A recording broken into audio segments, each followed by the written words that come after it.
Beckham. Akina. Babo Kabarate. Oui? Babo Kabarate. Kabarate. Bon, va Kabelani. Non, tu koyamba.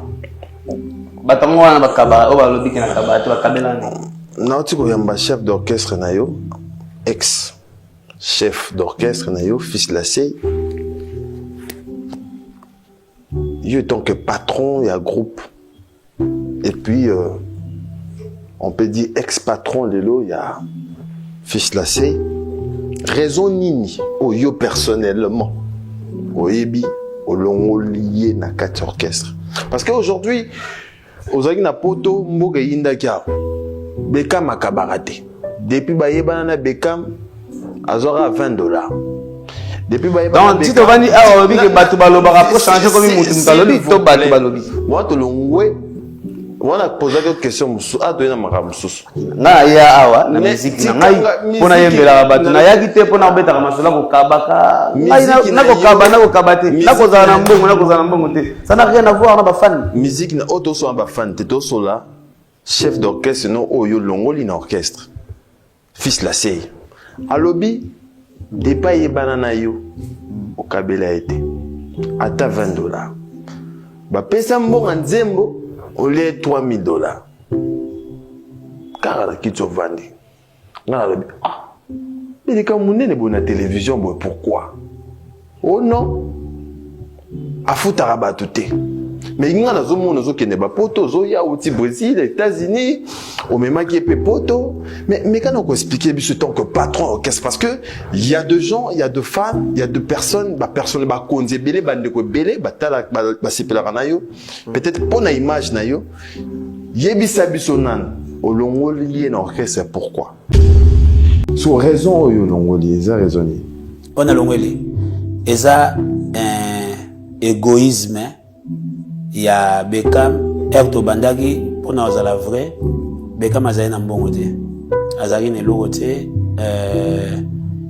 to décidaki na ba noko o tozalaka moins de 10 personnes to décider to sala orchestre to bando tiata ba 1000 francs ba 2000 to sala mouvement et bandaka pe bongo to tindika mwana mai soka peli biso pe to matato kende malheureusement era peli a démarré na yakimi atiki biso na zelu.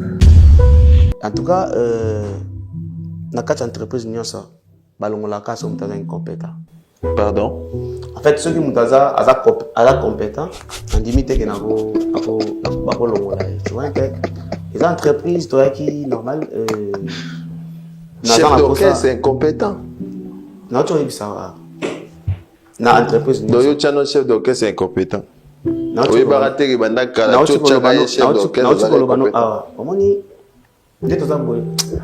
Musique est dans la bonne, Nathalie son lelo. Ok. N'a pas d'animateur lelo. Hein? Aboua qui crée Liboso par exemple, Congo Sepeli. A d'autres travailler les sous-outils. A comme incompétent. N'a pas choix de business, n'a pas commencé à me faire pester na, on a un lucasico, n'a ça n'est ni. Oh. Tu comprends, tu es gagné. Au Kabate, ils ont logique. Kabana ote. Na Kabana ote. Mais na Kabana ote, on a quand même oyebi qui na même poto.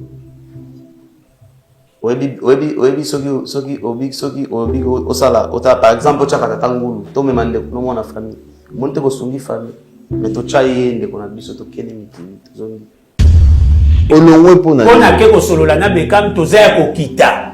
Nde tozaya ko kita, il faut to sala effort, to sa ah chef tozaya ko kita ndeni lo babino nde bozaya ko kita ngana na succès banzembo zo beta. Bozo souci na ngeza na bandela te on a lo bien na émission mususu. Aboya ngo tozaya ko kita tenga o tozaya ko kita.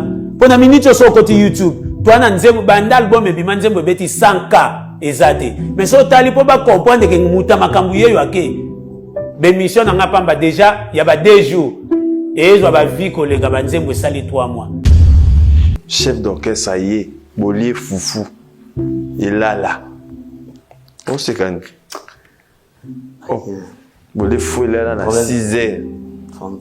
Et puis, quand on a payé, on a payé, c'est là, Bolier Foufou, il est là, 6 heures, balobi, album, mais obé tate. Chef Aye, Kolobe, la président. Président Moté, Mesouki. Olobi, Biman orchestre, nanga. Vrai ou faux? Akina, na quoi c'est le mot? Banze moto na sotangelo awa, nabi ke Congo ba kosaka ti. So tamboli mo so bimi pena bo bando kende ti o bima rompa wileri o kende to koma pala o yo kanze momo calcul e beta na nzela. O yo kanze momo age zo beta na nzela. Ya ko so kuti, o yo kanze momo challenge e beta na nzela. Ezaka ya album ngona. Deuxièmement, so na ko zongi so susu, moni na kata entreprise. So ko moni lelo Patrick Bekama telemi bo na ko za nkrate. Ezaka ba mola wana, ba tuka bazolo ba wana nde basando sala nga promotion. Vous comprenez? Et là, batu wana kande bat basala promotion banzembo wana po iye pa vanda ka awana kiti alo bano makambu wana mo po mbunzu ne bana bon zapika batu wana ne bano servir ba bazo China ba page eza moni soki musicien alinga longwana muna mutazana makambu alo baka muna mutazana makambu ne fa alo bako koselo tala ngala vanda boy ibata ka yumda laksa Fabregas ko yemba pesa ya banzembo webiti. Mais les autres vendent à boire. Nzembo ibateur ni les gars Fabregas. Pour moi maman musique à congolaise là. En fait musique à congolaise mudabola la fils là c'est. On appelle ça l'exemple. C'est l'exemple mam tout monde na TV. Il y a un exemple tout monde.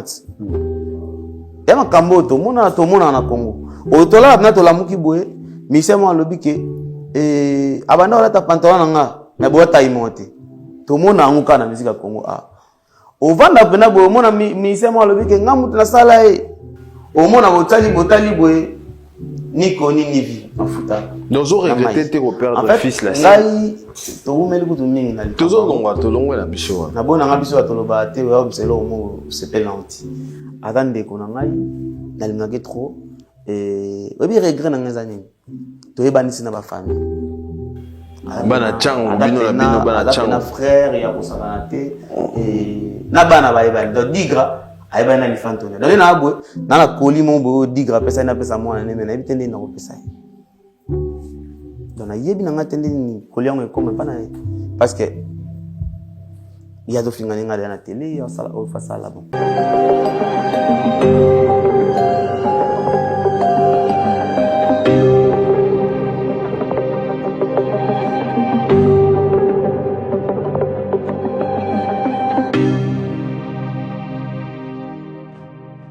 Bonjour, fidèles amis téléspectateurs et bienvenue dans votre émission Agenda Cultura, mesdames et messieurs. Merci à vous de nous choisir pour vous informer. Merci pour la confiance et la fidélité que vous accordez bien sûr à cette émission Agenda Cultura qui est présentée par votre humble serviteur Glody Akina. Merci beaucoup à la réalisation de cette émission. Je suis avec Pepe Sala Gordiola. Merci à mon vieux Rick Gianqueno. Et merci beaucoup à celui qu'on appelle Yagin Dombele et à la régie finale. Je vois Carlos Likia, Papa Naslamic. Merci à M. Riga Manzemba, le notable. Et pourquoi pas celui qu'on appelle Nichimbungu et Gianni Kodia, Pepe Sala Gordiola, équipe Mounene Touzana Bango dans cette émission. Et merci à l'assistance de mon frère Cédric, impresario. Bah Cédric, merci d'avoir tout boté la biche avec beaucoup d'attention. Mesdames et messieurs, l'actualité musicale, comme vous le savez, le pasteur Moïse Mbié, la réserve de l'Éternel, l'album Number One est désormais disponible sur toutes les plateformes et streaming et de téléchargement. Et cet album est composé de 8 titres pour une durée totale de 43 minutes. Cet album est un véritable témoignage de foi et d'adoration. À travers ces projets, Moïse Mbié célèbre le bienfait du Number One qui est Jésus-Christ, placé au centre de chaque message et de chaque mélodie. Et donc, presse de soutenir yo, na effort, et puis na musala makasi ozo sala pour la musique na biso. Donc, bananzambe baza béni, yakozana le pasteur Moïse Mbié, la réserve de l'Éternel, asilaté, asila jamais, asa toujours. Fidèles amis téléspectateurs, on va parler cette fois-ci de l'artiste musicien congolais Innocent Balomé en concert le samedi 31 octobre de cette année. Nous sommes à Arena Grand Paris, bandeko Tuboningaka Inosbi, donc le 31 octobre 2026, l'artiste musicien Paris, de l'autre côté Arena Grand Paris. Et on va également parler de l'artiste musicien congolais, Monsieur Hugues Bu Nafilé, le dimanche 8 mars 2026 pour la Journée internationale de la femme sur Maïndombe, dans le quartier Maïndombe, Matete, Banatou et Matete, Bu Nafilé, Azoyawana, Ponako Sepelisa, Maman Nyonso, ya Matete, donc Bozoba Place, et ça le 8 mars 2026 avec Monsieur Hugues Bu Nafilé. De Garbo et son groupe 100% Mélodie en concert live, c'est dimanche 8 mars. Nous sommes à l'espace Retrouvailles, au croisement des avenues Gambela et Prince Kassavubu, Bandekotoubaebi, boutique d'habillement, les Retrouvailles. De Garbo et son groupe 100% Mélodie, Wazalawana Pona Kosepelisa Bamama, le 8 mars à partir de 16h, na commune Yakasavubu, référence station Sandoa, donc Moutazangate, Boya Ebele et Kosala, très bien.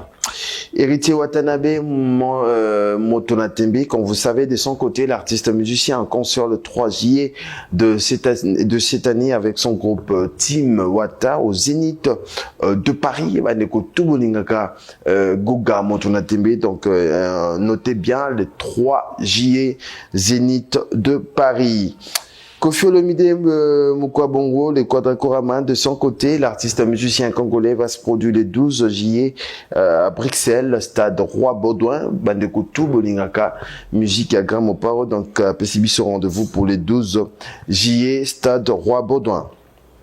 Didier Lacoste voit My Foot, c'est dimanche déjà. L'artiste musicien va se produire à l'espace Retrouvailles, direction Chaba Gambela, chez les boss Artiste B, quartier Lodja, sur l'avenue Lodja numéro 46, dans la commune de Kassavubu, donc référence salle de fête, la Conforta, à partir de 17h déjà. Didier Lacoste à Rosala déjà, n'est-ce pas, sur Retrouvailles, pendant qu'on s'est ça, Mourenioso, il y a la bonne musique. Maestro Fabriga, de son côté, comme vous savez, l'artiste musicien congolais en concert le 5 juin de cette année. Nous sommes à Barcelone avec son groupe Villanova, donc Bozoba Billet, Bozoba Place, pour nous découvrir l'album University, donc le 5 juin, et Rosalarwa Nakuna na Espagne, à Barcelone avec Maestro Fabregas. Et l'artiste musicien Fally Ipupa, Dicabla Merveille, de son côté, comme vous savez, deux productions, le 2 et le 3 mai 2026. Nous sommes au Stade de France. Un rendez-vous à ne pas manquer. Fidèle amis téléspectateurs, Bozoba Billet, Bozoba Place, pour assister à la production et artiste musicien Fally Ipupa.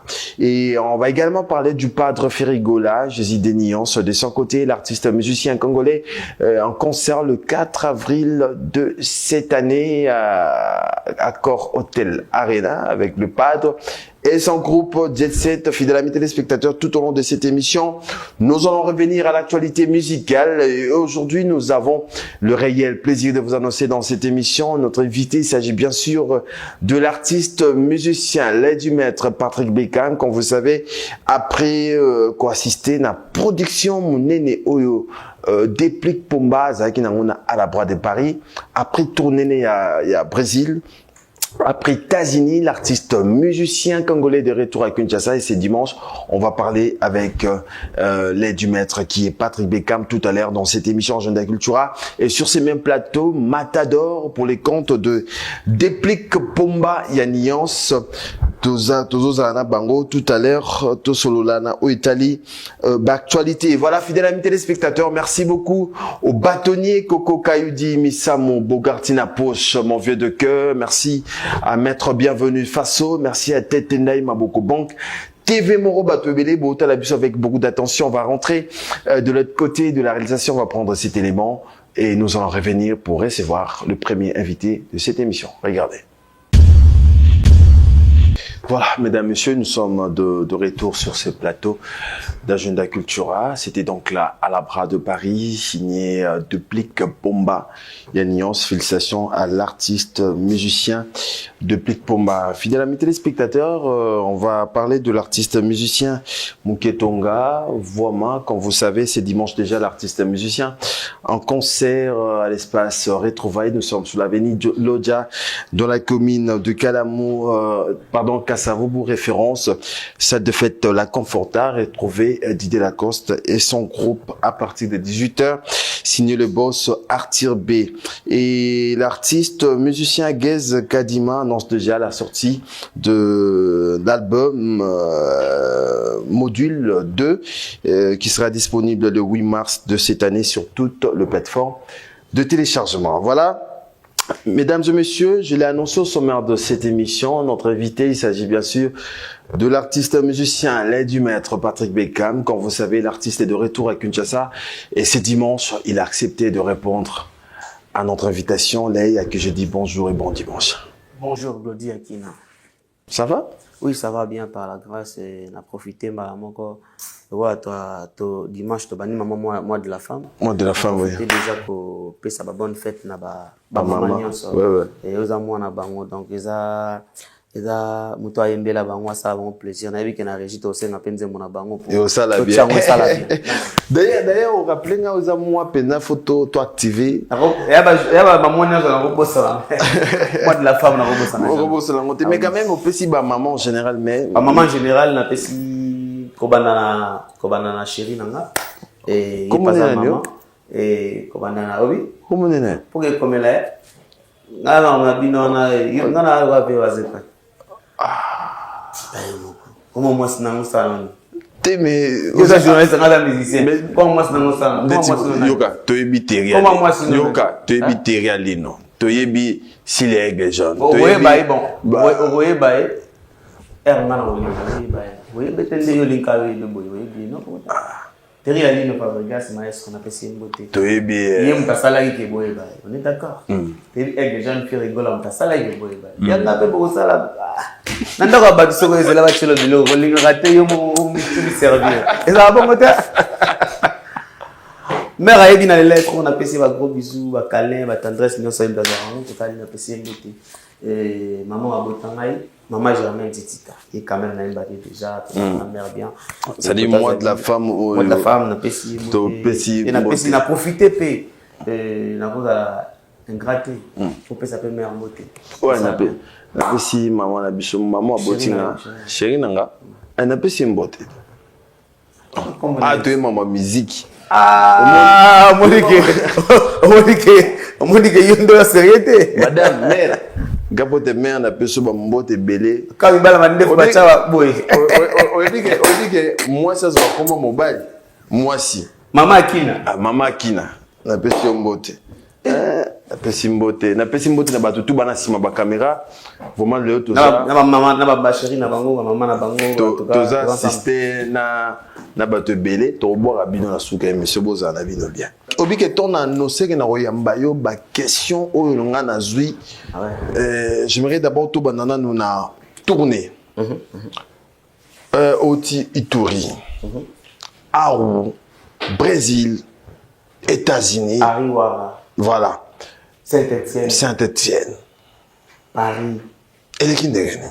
En tout cas, elle est bien. D'ailleurs, on a vu qu'il y a une image, on a vu qu'au peut sa régie, bah les sacrifier image malgré les amours et belés, je dois banner l'émission, et tout mais pour partager moi mon dame et ça l'a bien, elle est tellement bien. Il est qui le 27, le 28, le 27 on est qui na Ariwara, le 28 on est qui na Aru, et le 30 on est qui na Kampala, et après on a regagné à Kinshasa.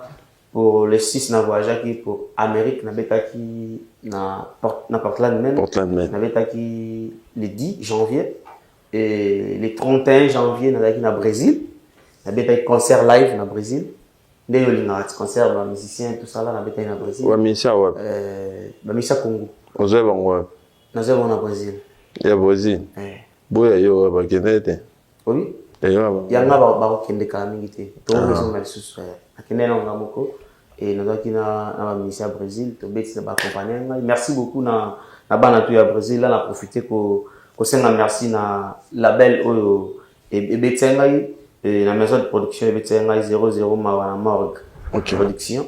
Après si on monte 3 fois Aigle Michael Balombi Dizami Bali Gilson Kamano le boss, président Travolta, namoni Rachidi Kouka, Redo chauffeur patron, namoni Roi David Massamba Nzela Poto, namoni Michel King, la monnaie invisible, parce que na boss ici de Brésil, Nabouya Papa na Yolvi, Maître Bolozi, poche mondiale. En tout cas, bah staff nanga ya Brésil. Très bien. Ça les Patrick Bekama za kuna. Raison ngani susu je crois fin ya main oyo.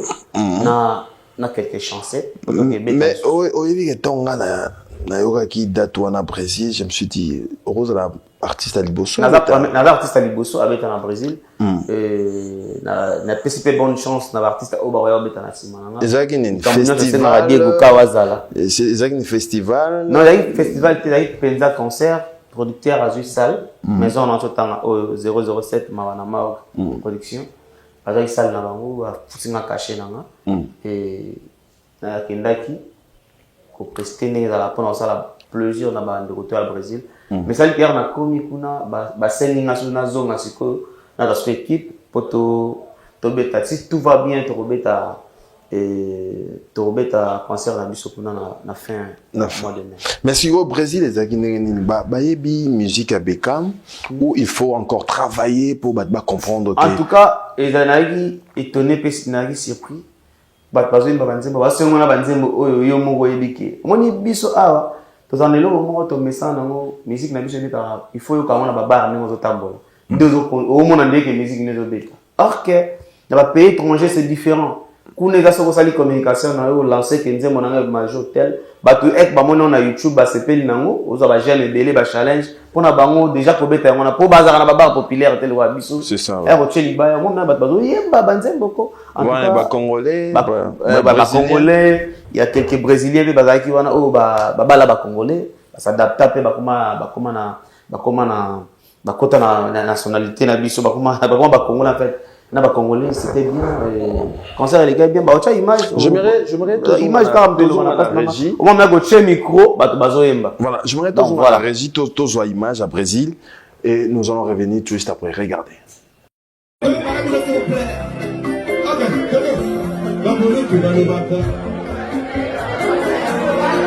allez toka-moi babali moi si naye la vie est ça, calcule la scope pour ça. Quand vous entendez ça pour naïe, vous entendez ça pour naïe. Bichon qui mou, la vie est ça, ma bébé. La vie est ça, calcule. Quand vous entendez ça pour naïe, pani et bata.